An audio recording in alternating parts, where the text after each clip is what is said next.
ఈరోజు గుడ్డు పులుసు ఎలా చేయాలో చూద్దాం. ఈ విధంగా చేస్తే గుడ్డు పులుసు చాలా టేస్టీగా ఉంటుంది, చాలా బాగుంటుంది. ఇప్పుడు ఈ గుడ్డు పులుసు ఎలా చేయాలో చూద్దాం. ముందుగా 2 మీడియం సైజ్ టమాటాలు, 2 మీడియం సైజ్ ఉల్లిపాయలను ఈ విధంగా కట్ చేసి గ్రైండ్ చేసి పక్కన పెట్టుకోవాలి. తర్వాత ఒక పెద్ద నిమ్మకాయ సైజ్ అంత చింతపండుని నానబెట్టి పక్కన పెట్టుకోవాలి.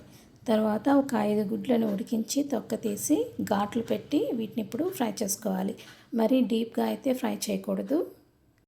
గుడ్లు వేగిపోయిన తర్వాత వాటిని తీసి పక్కన పెట్టుకోవాలి. తర్వాత స్టవ్ వెలిగించి వేరే కళాయి పెట్టుకొని కూరకు సరిపడా ఆయిల్ వేసి కొన్ని పచ్చిమిరపకాయలు, మీరు తిన్న కారం బట్టి మీరు పచ్చిమిరపకాయలని యాడ్ చేసుకోండి. కొద్దిగా కరివేపాకుని, పులుసు కాబట్టి ఒక 10 వరకు మెంతులను వేసి ఫ్రై చేసుకోవాలి. తర్వాత మనం ముందుగా గ్రైండ్ చేసి పెట్టుకున్న ఉల్లిపాయ, టమాటా ప్యూరీని కూడా వేసి ఫ్రై చేసుకోవాలి. ఈ ముద్ద వేగుతున్నప్పుడే మొత్తం కూరకు సరిపడా ఉప్పుని, పసుపుని యాడ్ చేసుకోవాలి.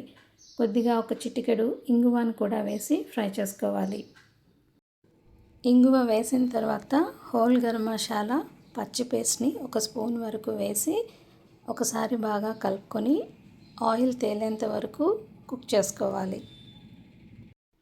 ఈ విధంగా ఆయిల్ పైకి తేలిన తర్వాత మొత్తం కూరకు సరిపడా కారాన్ని వేసి ఒకసారి కలుపుకొని మనం ముందుగా నానబెట్టి ఉంచుకున్న చింతపండు పుల్లను పోసి ఒక 2 నిమిషాల పాటు కుక్ చేసుకోవాలి.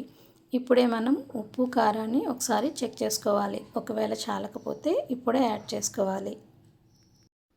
ఈ విధంగా హై ఫ్లేమ్లో పులుసుని ఉడికించుకున్న తర్వాత మనం ముందుగా ఉడకబెట్టి ఉంచుకున్న గుడ్లని ఒక్కొక్కటిగా వేసి ఇంకొక నిమిషం పాటు హై ఫ్లేమ్లో ఉడికించుకుంటే గుడ్డు పులుసు అయితే రెడీ అయిపోతుంది.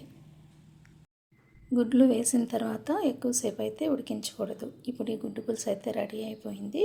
దీన్ని ఒక సర్వింగ్ బౌల్లో తీసుకుంటే గుడ్డు పులుసు రెడీ. ఈ వీడియో నచ్చితే నా ఛానల్ని సబ్స్క్రైబ్ చేసి లైక్ చేయండి. Thank you.